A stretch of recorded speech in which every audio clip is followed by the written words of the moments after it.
నువ్వా? దెబ్బ తగిలిందా? ఏంటి పైన పడి పైగా దెబ్బ తగిలిందని అడుగుతున్నావా? చూడలేదు రాత. ఏ కళ్ళిపోయాయా? కళ్ళిపోయా? నీ కళ్ళున్నాయిగా చారదేసి నువ్వు చూడక్కర్లా? ఎదురొచ్చేవాడు నీకు కనపడలా? నా నెత్తి మీద మోపుంది, ఎట్లా చూసేది? నువ్వు చూడకపోతే నాదే తప్పు. తర్వాత తాపిగా తగులు అడుచుకొని నా పడుండ కేసుకెళ్ళగా. రాతమ్మా, ఎందుకమ్మా ఈ పచ్చాకులు? ఈ పచ్చాకులా? మా ఇంట్లో ఉందిగా ఒక గుర్రె పోతు, దాన్ని మేపడానికి. నేను గొర్రెపోతు నుంచి నువ్వు బర్రె పంటవా? ఓయ్ బావా, మరదలా సిగ్గు లేకపోతే నడి వీధిలో చిన్న పిల్లాడ్లా కుప్పి గంతులేంటి? పెళ్ళై ఉంటే ఈ పాటికి 10 మంది బిడ్డల తండ్రి అయ్యేవాడి. అవునవును, ఆ 10 మంది బిడ్డలు నువ్వేగా కని ఉండేదానివి. ఏది ఇంకోసారేను? 1,00,000 సార్లు అంటావు. ఏంటి? రాజా రాజా రాజా, నా డబ్బి నా డబ్బి నా డబ్బి ఇంటికడిస్తాను. బామరదల సరసం బజారున పడింది, ఈ మోపు నా నెత్తిన పడింది. ఇది ఇంతే.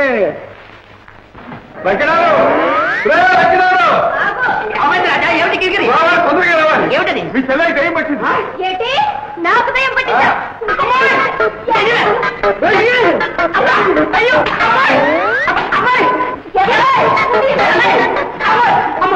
ఏమిటమ్మా, నీకు నిజంగా కిరికిరి పట్టిందా ఏమిటి? అడుగు, ఆ సంగతి అతగాడిని అడుగు. ఏమిటి కిరికిరి? ఏముంది, వడ్ల గింజలో బియ్యపు గింజ.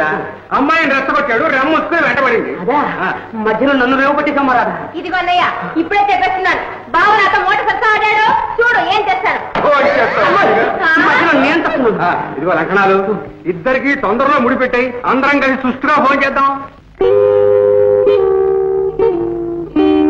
ఫోన్ చేద్దామా? బాబు బాబు, ఏమిటి? నా పొడుండా బాబు. వెళ్ళాలి తొందరగా భోజనం. అవునవును, అక్కడ ఉండడానికి ఒక కిరికిరి.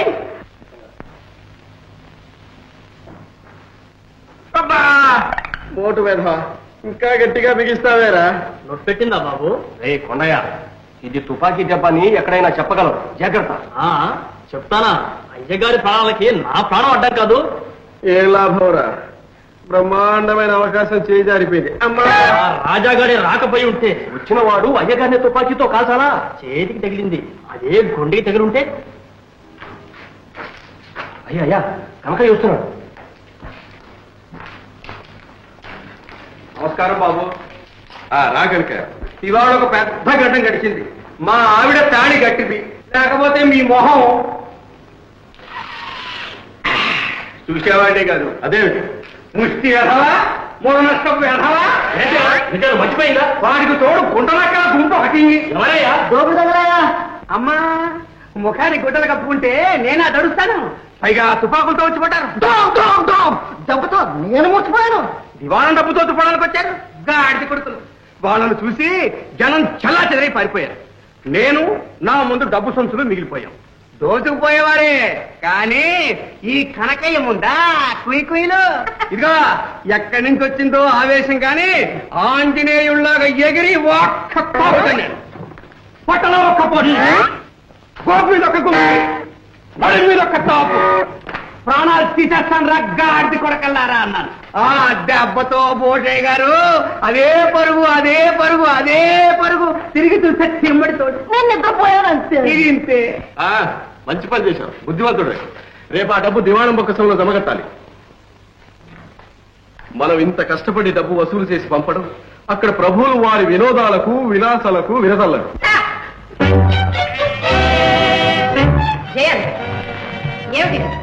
ఏమిటిదంతా? ఏముంది, నృత్యం, గానం, వినోదం.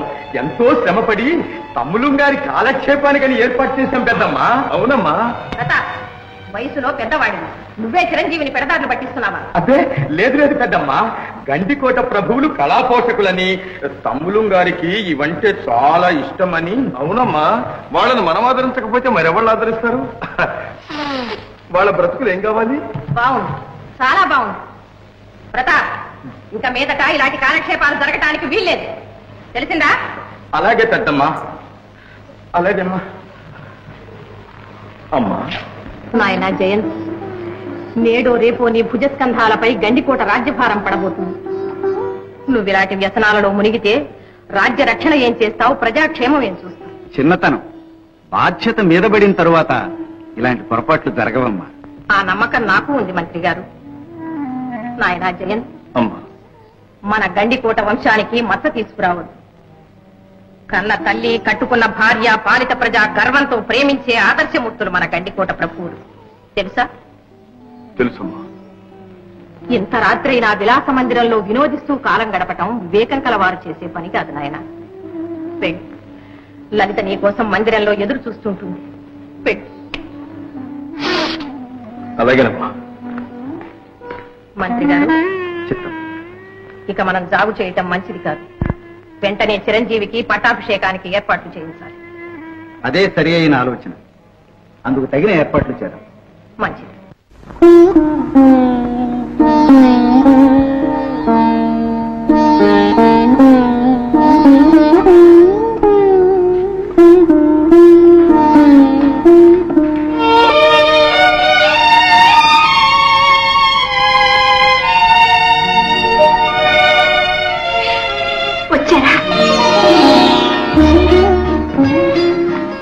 ఇంత రాత్రి అయింది, రాణి గారు ఇంకా నిద్రపోలేదా? మీ రాక కోసం నిరీక్షిస్తున్నారా? నిరీక్షించడంలో కూడా ఒక విధమైన ఆనందం ఉంది కదా. అవును. ఏమిటి కన్నీరు? అబ్బే, ఆనంద బాష్పాలు. ఓహో, విచారిస్తున్నారేమో. ఈ జీవితంలో విచారం కలిగిన, ఆనందం కలిగిన ఎందుకో దానంతటదే కన్నీరు వస్తుంది. దేవి, ఈ జీవితంలో విషాదమే ఉండకూడదు, వినోదం నిండిపోవాలి. నవ్వుతూ కాలం సాగిపోవాలి. అది అందరికీ సాధ్యమేనా? పిచ్చి ప్రశ్న. అందినంత వరకు ఆనందంగా ఉండటమే జీవిత లక్ష్యం. కానీ ఆగిపోయారే? మా అమ్మగారికి నా మీద ఆగ్రహం కలిగినట్టు. ఏ శుభముహూర్తాలో పట్టాభిషేకం చేసి నా స్వేచ్ఛను అరికడతారేమో అని అనుమానంగా ఉంది. అదేమిటి అలా అంటారు? జీవితం అంతా విచ్చలవిడిగా ఇలా విలాసాలలోనే గడిపేదామని భావిస్తున్నారా? అలా గడపగలిగితే నేను ఎంతో అదృష్టవంతుడు, ఎంతో అదృష్టవంతుడు. ఏడుస్తాడు ఎందుకు? మీరేలా అంటుంటే నాకెంత బాధగా ఉందో మీకే తెలుసు. ఉన్నమాట సంతోషిస్తారనుకున్నా, బాధపడతారనుకున్నా. లేదు లేదు, మీ చిత్తం వచ్చినట్లు ప్రవర్తించండి. మీరు సంతోషంగా ఉండడమే నేను కోరేది. మీ ఆనందమే నా ఆనందం. ఎంత అమాయకురాలు.